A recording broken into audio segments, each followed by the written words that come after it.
Montana Territory, 1873. The setting sun cast long shadows over the dusty main street of Whiteridge, turning the modest storefronts into silhouettes against the amber sky. Natalie Reeves clutched her medical bag tightly against her chest, her 22-year-old shoulders already bearing the weight of responsibility far beyond her years. Her honey-blonde hair was neatly pinned beneath a practical bonnet, and her plain blue calico dress, though simple, was impeccably maintained, a testament to her belief that order could be imposed on even the most chaotic frontier. As the newly arrived doctor in this remote Montana settlement, Natalie harbored no illusions about the challenges ahead. 3 years of medical training in Boston had prepared her for many things, but perhaps not for the skepticism that followed a female physician through the Wild West. Still, after losing her father to a preventable infection, she had made it her mission to bring proper medical care to those who needed it most, even if it meant leaving civilization behind.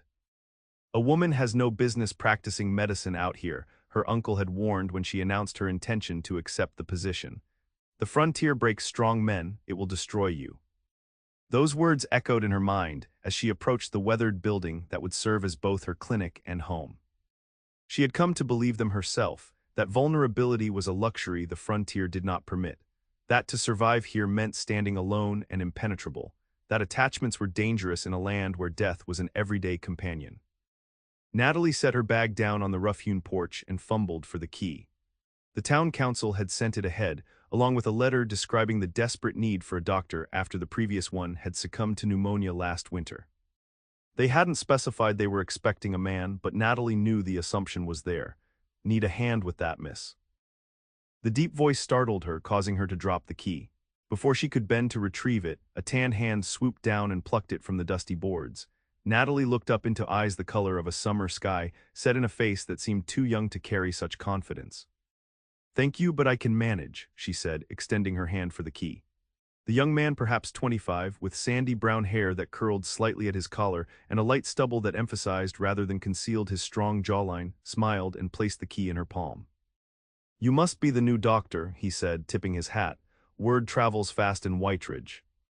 "Natalie Reeves," she confirmed, straightening her shoulders against the scrutiny she had come to expect. Instead of the familiar doubt, his expression brightened with unmistakable relief. "Thank goodness you've arrived. We've been without proper medical care for months." He extended his hand. "Samuel Gallagher. I run the cattle operation north of town." The moment he said his last name, Natalie felt the blood drain from her face. Her breath caught in her throat, and she took an involuntary step backward.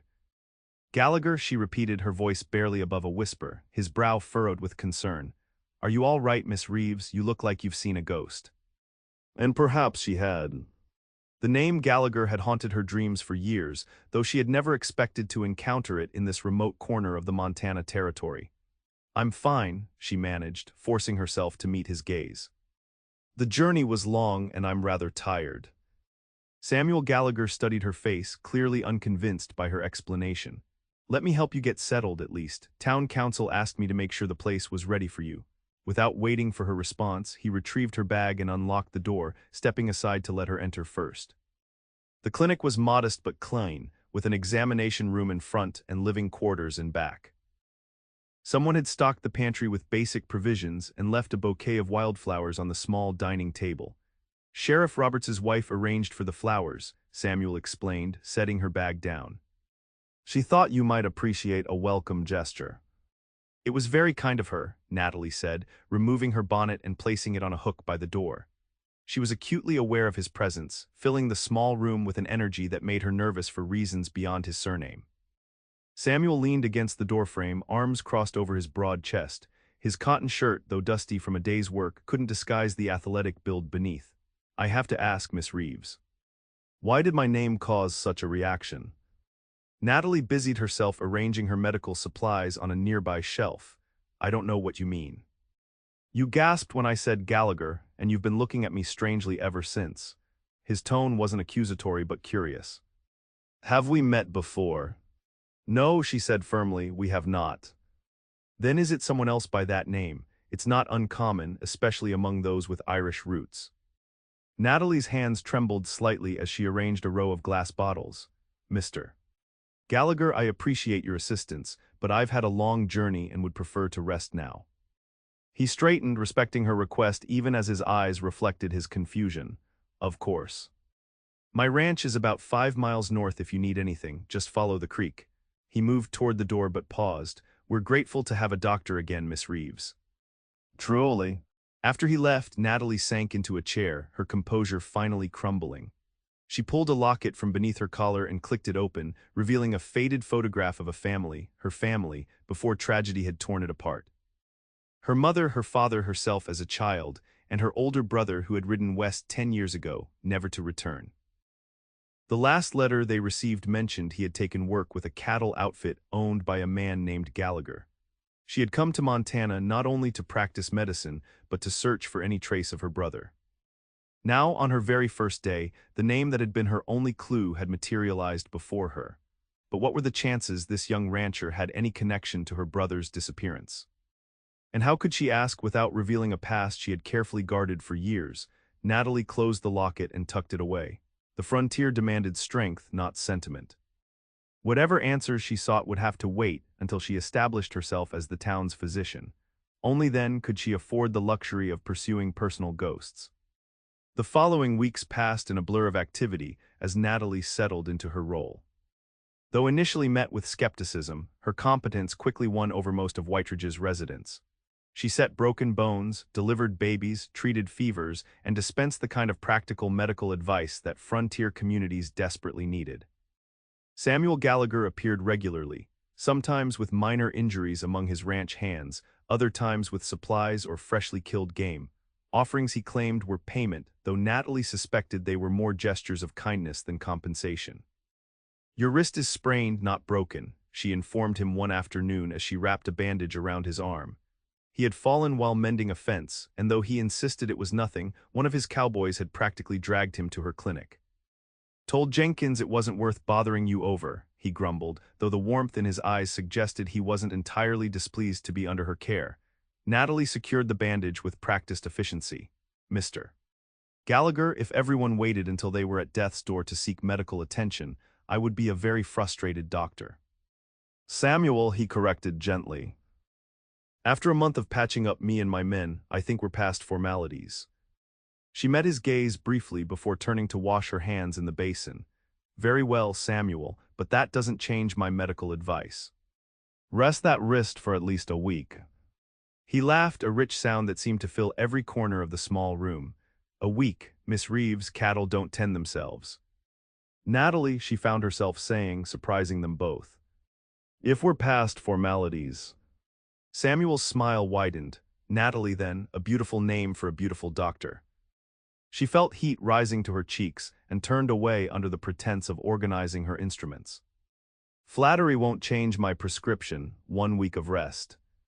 "How about a compromise?" he suggested, standing and moving beside her. "I'll rest it as much as possible and you'll join me for dinner at my ranch this Sunday. My cook makes a venison stew that would bring tears to your eyes." The invitation caught her off guard. Part of her wanted to accept immediately, not just for the opportunity to learn more about the Gallagher name, but because of the increasingly undeniable attraction she felt toward this young rancher. Yet her conviction that attachment in this harsh land led only to heartbreak made her hesitate. "That's not much of a compromise," she observed, trying to keep her tone light.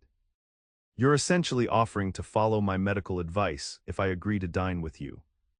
Samuel's expression grew more serious. "Perhaps I'm looking for any excuse to spend time with you outside of this clinic." The directness of his statement left her momentarily speechless. In Boston, men were rarely so forthright, hiding their intentions behind elaborate social conventions. "I have patients to see," she said finally. "That's not a no." His confidence was infuriating and oddly compelling. "It's not a yes, either." He picked up his hat and moved toward the door. "Sunday at 6, I'll send a wagon for you." Before she could formulate a proper refusal, he was gone, leaving Natalie to wonder if she had just inadvertently accepted a dinner invitation from the man who might hold the key to her brother's fate.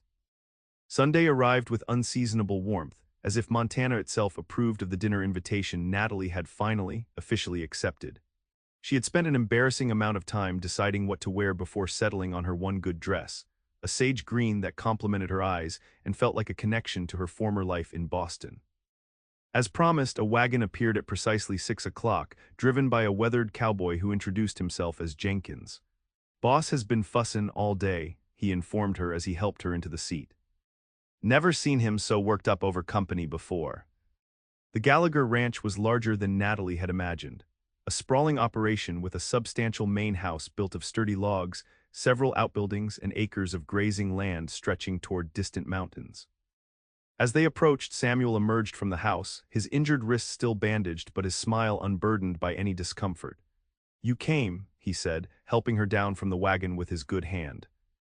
"I honor my compromises," she replied, conscious of Jenkins's knowing grin as he led the horses away. The interior of the ranch house was surprisingly refined, with polished wood floors, comfortable furniture, and shelves lined with books, a luxury in frontier territories where every item had to be hauled by wagon over treacherous trails. "You seem surprised," Samuel observed as he guided her into a dining room where a table was set with actual china. "I expected something more." "Primitive," he supplied with a wry smile. "My father believed that civilization shouldn't stop at the Mississippi. He built this place to last, to be a home worth passing down." A shadow crossed his face. "Though that was before the war changed everything." Natalie recognized an opening when she heard one. "Your father fought in the war." Samuel nodded, pulling out a chair for her. Union sighed, he came home a different man. The ranch was his attempt to start fresh, but the memories followed him here. He took the seat opposite her. "He died 3 years ago, pneumonia, same as your predecessor."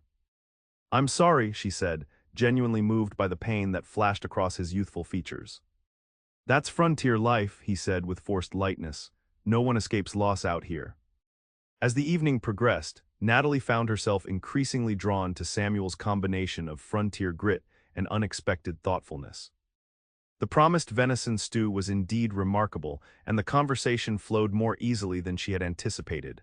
"Why medicine?" he asked as they lingered over coffee. "It's not a common path for women, especially out here." She considered deflecting the question, as she often did when people pried into her motivations. But something about Samuel's genuine interest made her want to offer the truth.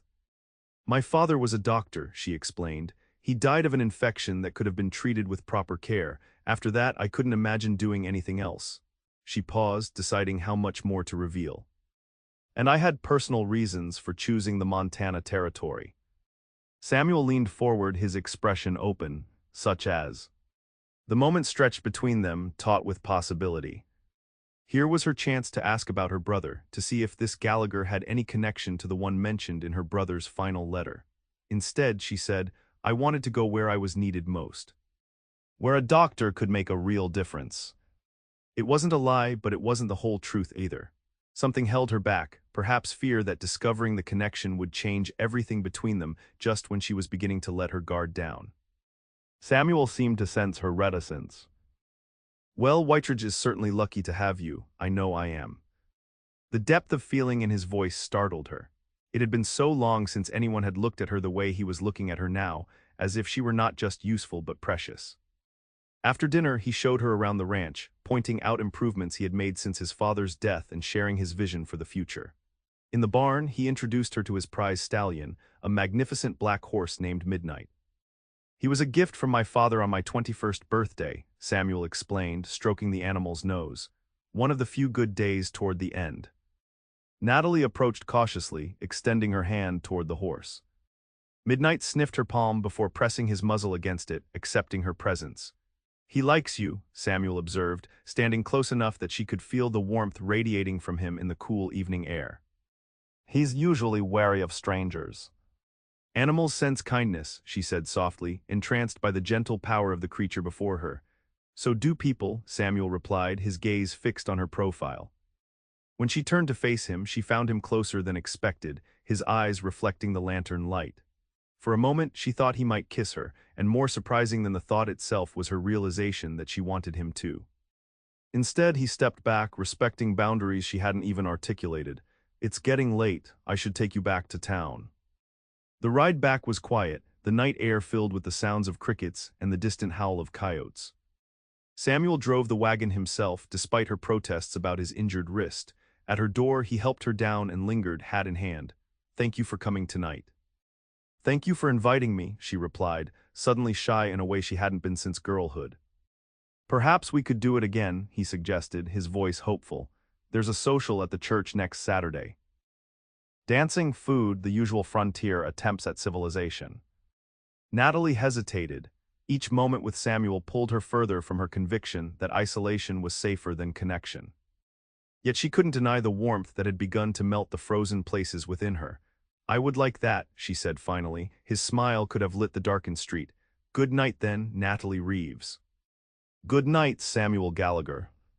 She watched him drive away, the name Gallagher still a ghost between them, but one that seemed less threatening with each passing day.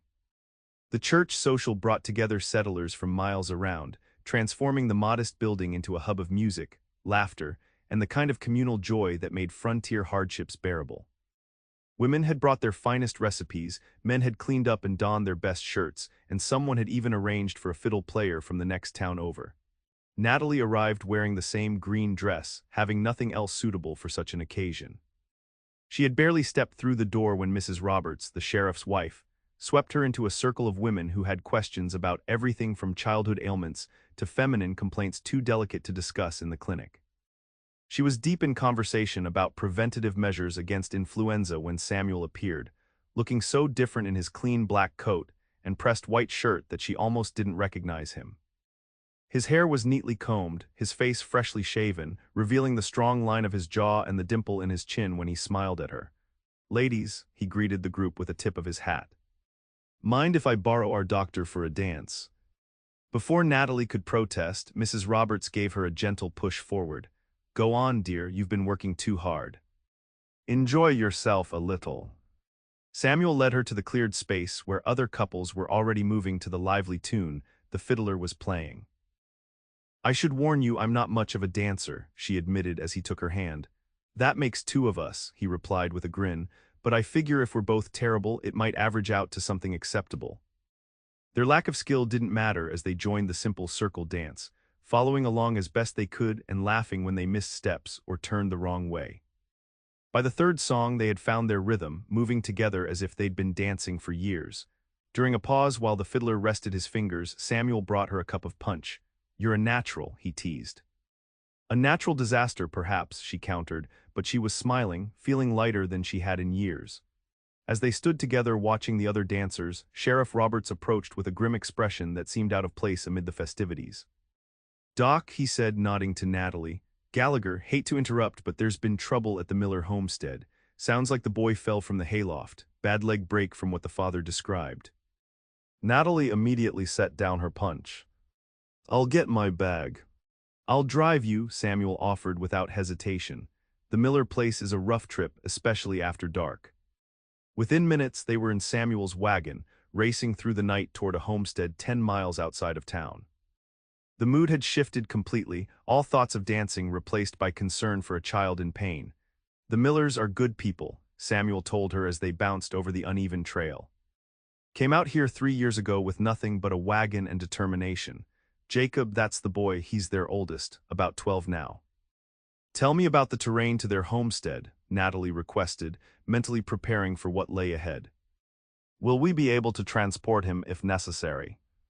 "It's isolated, built against a hillside for protection from the wind. The trail gets narrow in places, but the wagon can make it." He glanced at her. "You're thinking he might need more than you can do there." "A compound fracture might require surgery," she explained, "and if there are other injuries," she left the thought unfinished. Samuel pushed the horses harder, understanding the urgency. When they arrived, they found the Miller family in distress. Jacob lay on a makeshift pallet, his right leg visibly deformed below the knee, his face ashen with pain and shock. His parents hovered nearby, the mother weeping quietly while the father tried to maintain composure for the sake of their 3 younger children watching wide-eyed from the corner. Natalie went to work immediately, assessing the boy's condition while Samuel helped Mr. Miller move the children to another room. "The bone has broken through the skin," she told Mrs. Miller gently. "I need to set it and clean the wound to prevent infection. It will be painful." "Do whatever you must," the woman whispered, clutching her son's hand. Natalie looked up at Samuel, who had returned to the main room. "I need your help. Hold him still while I set the bone." Without hesitation, Samuel positioned himself at the boy's shoulders, speaking softly to him. Jacob, you're going to be all right. Dr. Reeves is the best there is. But this is going to hurt something fierce. It's all right to cry out. Natalie nodded gratefully for his understanding before turning to Mrs. Miller. I need clean cloths, hot water, and any whiskey you might have. As the woman hurried to gather supplies, Natalie prepared the boy as best she could, explaining what she was about to do. Jacob's eyes were wide with terror, but he nodded bravely. Samuel will hold you still, she assured him, and it will be over quickly. The procedure was brutal but necessary. Jacob screamed despite his determination to be brave, and it took all of Samuel's strength to keep him from thrashing. Natalie worked with steady hands, cleaning the wound, setting the bone, and finally splinting the leg securely. By the time she had finished, dawn was breaking over the eastern horizon, casting pale light through the homestead's small windows. Jacob had finally fallen into exhausted sleep, a dose of laudanum easing his pain. He needs to be monitored for fever, Natalie instructed the parents. Keep the wound clean exactly as I showed you. I'll return in 3 days to check his progress. Outside, as they prepared to depart, Samuel looked at her with undisguised admiration. That was remarkable. Most men I know would have fainted doing what you just did. Exhaustion and the emotional toll of the night caught up with her, and Natalie found herself leaning against him, accepting the support he offered without question. Let me take you home, he said softly, helping her into the wagon. You need rest. During the journey back to town, Natalie dozed against his shoulder, too tired to maintain the careful distance she usually kept. When they arrived at her clinic, he insisted on carrying her inside despite her weak protests. I'm perfectly capable of walking, she mumbled as he lifted her as easily as if she were one of the Miller children. Of course you are, he agreed, pushing the door open with his foot, but even frontier doctors need looking after sometimes. He set her gently on her bed and moved to leave, but she caught his hand. Thank you, she said, her eyes already closing, for everything. Samuel squeezed her hand. Rest now, I'll check on you later. As sleep claimed her, Natalie's last thought was that her belief about the dangers of connection might be wrong. Tonight had proven that in the harsh realities of frontier life, having someone to rely on wasn't weakness, it was survival. The weeks that followed brought Natalie and Samuel closer together. They developed a routine of sorts. He would bring supplies or fresh game to her clinic, they would share meals when time permitted, and on Sundays, if no medical emergencies arose, she would ride out to his ranch. The more time they spent together, the harder it became for Natalie to maintain her emotional distance. Samuel was unlike any man she had known, strong yet gentle, confident yet humble about his accomplishments, and possessing an integrity that seemed rare in a land where many came to escape their pasts. Yet the question of his name and its possible connection to her brother remained unasked between them. Each time she considered raising the subject, something held her back, fear that the answer might destroy what they were building, or perhaps fear that it would force her to confront a truth she had avoided for years. Summer faded into autumn, bringing cool nights and trees aflame with color. The demands of harvest time kept Samuel busy with his ranch, while Natalie found herself treating an increasing number of injuries as settlers rushed to prepare for the coming winter. One crisp October evening, Samuel arrived at her clinic just as she was finishing with her last patient, an elderly woman with rheumatism who left clutching a bottle of willow bark tincture. You look exhausted, he observed, setting a basket on her examination table. I brought dinner and this. He produced a book from his coat pocket. Thought you might enjoy something beyond medical texts. The book was a collection of poetry, Wordsworth, leather-bound, and obviously cherished. It was my mother's, he explained. Poetry always seemed a luxury out here, but she insisted beauty was necessary for survival. Touched by the gesture, Natalie accepted the book carefully. Thank you. I haven't read poetry since leaving Boston.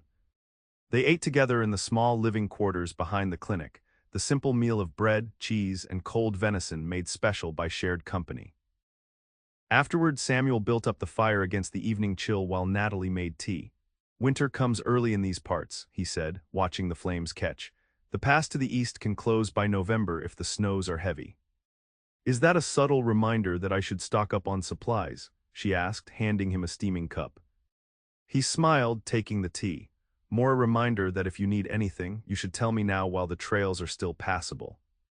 The firelight cast a warm glow over his features, softening the lines that hard work had etched into his young face. Natalie found herself studying him openly, wondering how he had managed to breach the walls she had built around her heart. "What is it?" he asked, noticing her gaze. "I was just thinking how different you are from what I expected when I came here." "And what did you expect?"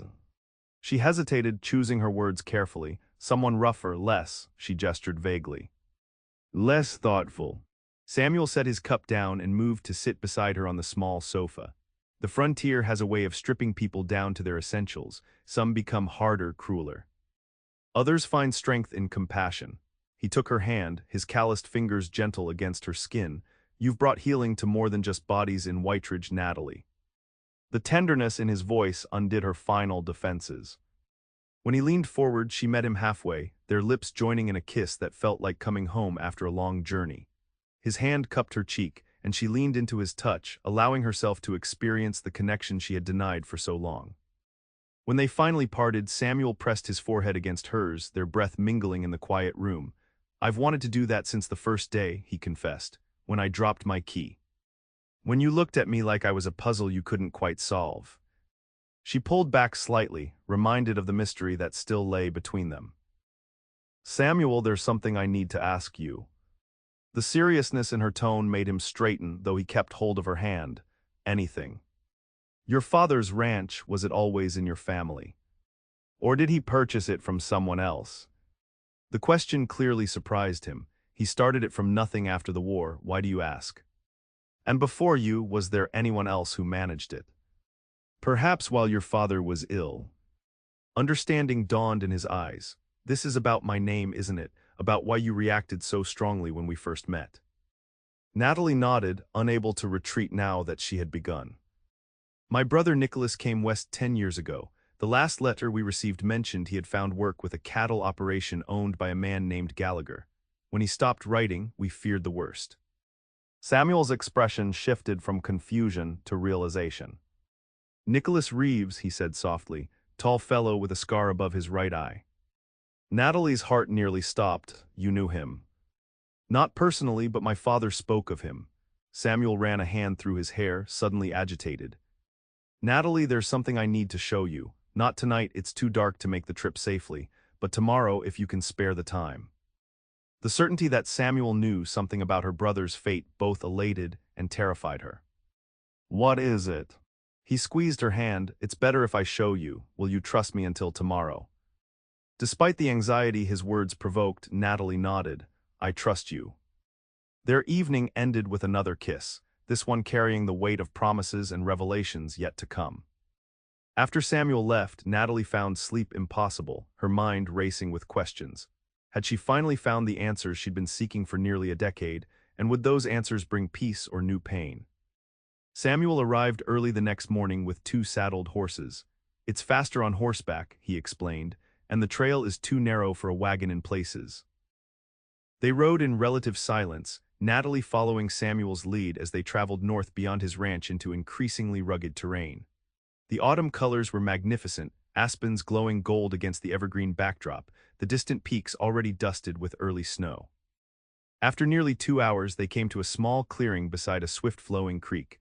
A simple wooden cross stood at one end, weathered but still sturdy. Samuel dismounted and helped Natalie down from her horse. "My father established this place as a burial ground when the ranch was first built. He's here, along with a few hands who died in service to the ranch." With growing apprehension, Natalie approached the cross, noting the carefully carved name. "Nicholas Reeves, 1848-1867. Her knees weakened, and Samuel caught her arm, supporting her as the reality struck. "He's been here all along," she whispered, tears blurring her vision. "How?" Samuel guided her to a fallen log where they could sit. "From what my father told me, Nicholas worked for the previous owner of the northern grazing lands, a man named Gallagher, but no relation to us. When my father expanded our operation after the war, he purchased that property and retained some of the hands, including your brother." Natalie struggled to process this information. "But what happened to him?" Samuel's expression was solemn. There was a flash flood in the spring of '67. Nicholas was moving cattle to higher ground when the creek banks gave way. He saved 3 other men by helping them reach safety before the current took him. He hesitated. "My father searched for days, and when they finally found him, he brought him here to rest." He said Nicholas was one of the bravest men he'd ever known. The tears came freely now as Natalie mourned the brother whose fate had haunted her for years. Samuel sat quietly beside her, offering silent support until her grief began to subside. "Why Nicholas?" she finally asked. Of all the places he could have gone, why did he choose to come here? Samuel reached into his coat pocket and withdrew an envelope, yellowed with age. "My father kept this. He intended to send it to your family, but Nicholas had only mentioned Boston, with no specific address. With the confusion after the war, postal services were unreliable at best." Natalie took the envelope with trembling hands. Inside was a letter in her brother's familiar handwriting, dated just weeks before his death. It spoke of his life in Montana, the beauty of the land, and his hope to one day bring his family west to share in the promise of this new territory. One passage in particular caught her eye. "Mr. Gallagher is a fair employer, and the work, though demanding, suits me better than city life ever did. There is an honesty to ranching that was lacking in Boston. A man is judged by his actions, not his family name or social connections. I feel I am finally becoming the person I was meant to be." Natalie folded the letter carefully, a sense of peace beginning to replace her grief. "He was happy here." "By all accounts, yes." Samuel took her hand. "I'm sorry you had to carry this uncertainty for so long, and I'm sorry I didn't make the connection sooner." The name Gallagher confused things. My father never mentioned the previous owner's name to me, only that he had purchased additional land to expand our operation. "It's not your fault," she assured him, squeezing his fingers. "At least now I know I can stop searching." They remained by the creek for some time, Natalie sharing stories of her brother as a boy, and Samuel adding the few details his father had shared about Nicholas as a young man. It was a communion of sorts, binding them together through this shared connection neither had anticipated. Before they left, Natalie placed wildflowers at the base of the cross, a gesture of farewell long overdue. "I think he led me here," she said softly. "Not just to find him, but to find my place as he found his." Samuel helped her mount her horse. "Do you believe that's what you've done, found your place?" She looked at him, seeing not just the handsome rancher who had captured her heart, but a future she hadn't dared imagine when she first arrived. "I'm beginning to." The revelation about her brother changed something fundamental in Natalie. The weight of uncertainty had been lifted, allowing her to embrace the present and consider a future in this rugged territory she had come to love. Her medical practice flourished as winter settled over Whitridge, bringing with it the usual ailments and injuries, but also a sense of community as settlers banded together against the common enemy of harsh weather. Samuel became a constant in her life, stopping by the clinic whenever he came to town, bringing supplies and company during the long evenings. They spoke openly now of a shared future, though both agreed that winter was not the time for major life changes. Spring, Samuel promised one snowy December evening as they sat before her fire. "When the pass is clear and travel is possible again, we'll make it official then." Natalie rested her head against his shoulder, content with the plan. "Does that give you enough time to build the addition to the house?" He laughed, pulling her closer, eager to have a proper surgery room doctor. "Among other things," she replied, thinking of the children they had begun to discuss, the years stretching before them filled with purpose and love. But winter in Montana was unforgiving, and plans, no matter how carefully made, were subject to nature's whims. January brought blizzards that isolated outlying homesteads for weeks at a time. February saw temperatures so low that cattle froze standing in the fields, and no sane person ventured far from shelter. It was during one such cold snap that the knock came at Natalie's door, urgent, desperate. She opened it to find Jenkins, Samuel's foreman, his beard crusted with ice and his expression grim. "It's the boss," he said without preamble, "took a bad fall checking the herd."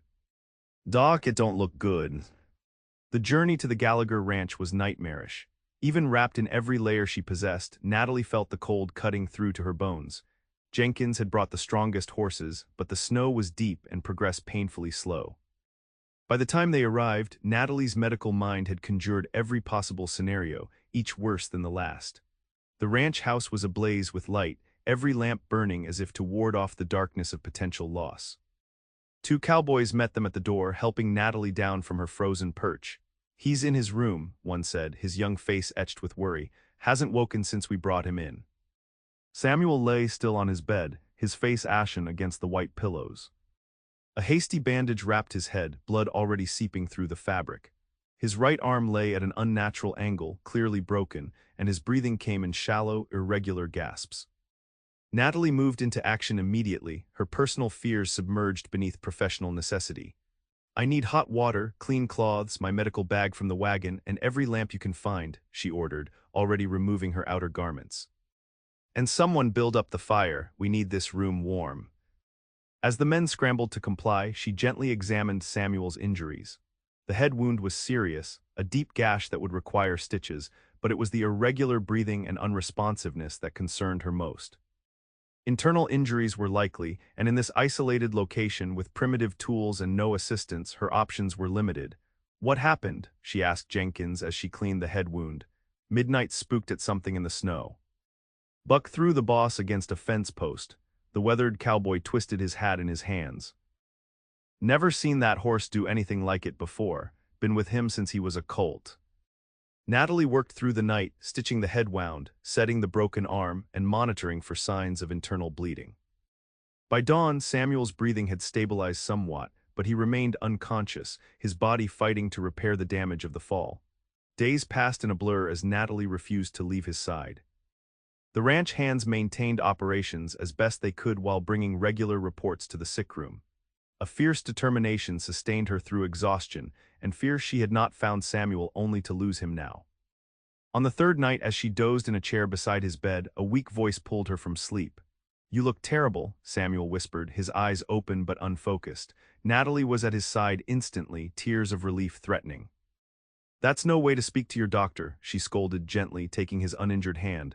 "How long?" he asked, wincing as awareness of pain returned. 3 days. She helped him sip water from a cup. "You had us all worried." Samuel's eyes cleared slightly as he looked at her properly. "You stayed." "Of course I stayed." She smoothed his hair back from his forehead, careful of the stitches. "Where else would I be?" A ghost of his usual smile touched his lips.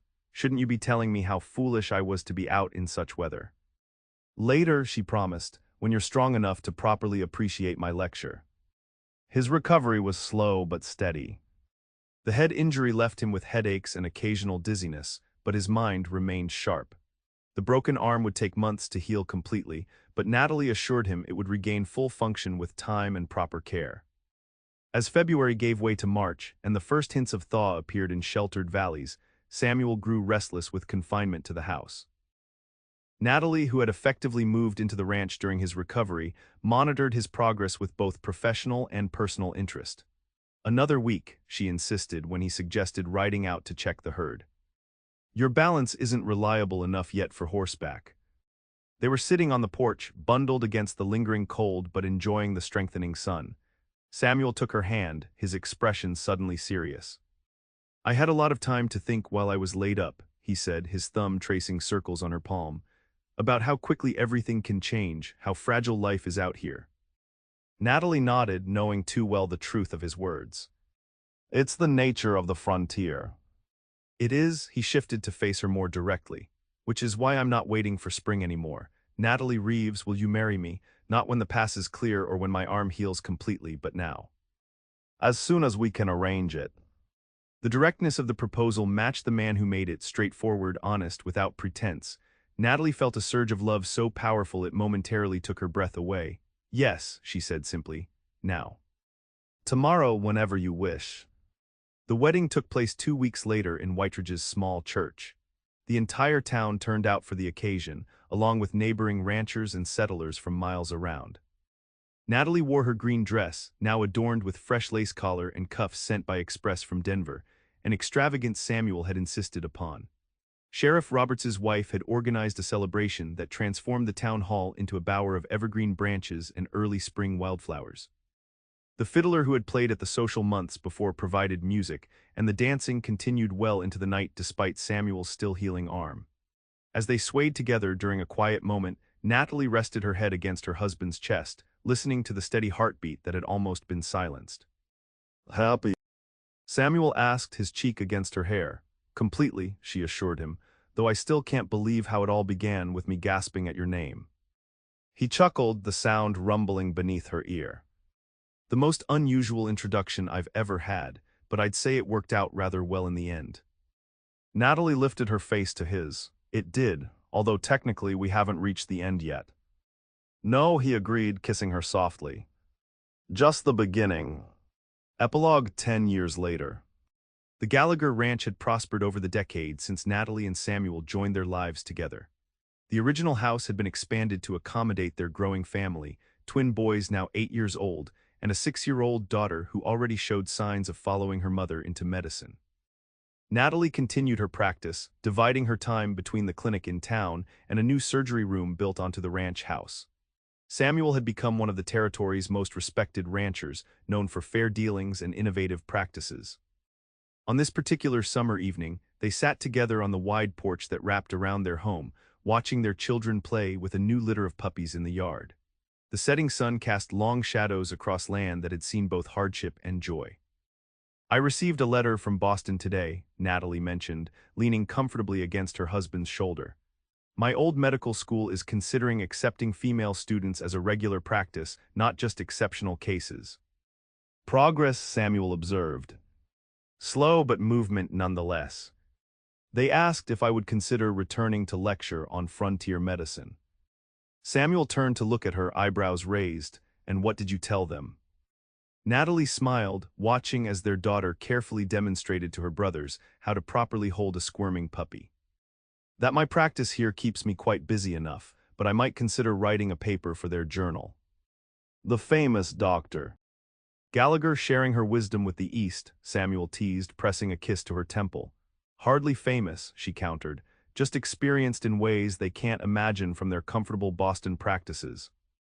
They sat in companionable silence as the children's laughter filled the evening air. Natalie reflected on the journey that had brought her to this moment, from a grieving sister seeking answers, to a frontier doctor determined to remain emotionally detached, to a woman who had found healing in the very connections she once feared. Any regrets? Samuel asked suddenly, as if reading her thoughts. Natalie considered the question seriously. About coming west, about marrying you, about building this life. Any of it. All of it. She turned to face the man who had shown her that vulnerability was not weakness but strength, that love was not a luxury but essential for survival in this harsh, beautiful land. Not one, she said firmly. Though I do sometimes wonder what would have happened if I hadn't gasped when you said your name that first day. Samuel laughed, the sound still as warm and vibrant as it had been a decade ago. I'd have found another reason to call on you. Fabricated an injury, perhaps. You wouldn't dare. For you, I would have done anything. His expression grew more serious. I still would. As the children ran toward them, clamoring for dinner and attention, Natalie felt the familiar surge of gratitude that had become the foundation of her days. The frontier had not broken her as her uncle had predicted. Instead, it had revealed strengths she never knew she possessed and given her a love that defied the harsh realities of Western life. Nicholas had written in his final letter that in Montana, a person was judged by their actions rather than their name or social connections. Yet it was a name, Gallagher, that had ultimately led Natalie to both answers and love, to closure and new beginnings, to the family that now surrounded her with joyful chaos. Sometimes, she thought, watching Samuel sweep their daughter into his arms, fate worked in the most unexpected ways. And sometimes, a simple gasp of recognition could open the door to a life more fulfilling than anything she could have imagined when she first stepped off the stage into the dusty streets of Whitridge.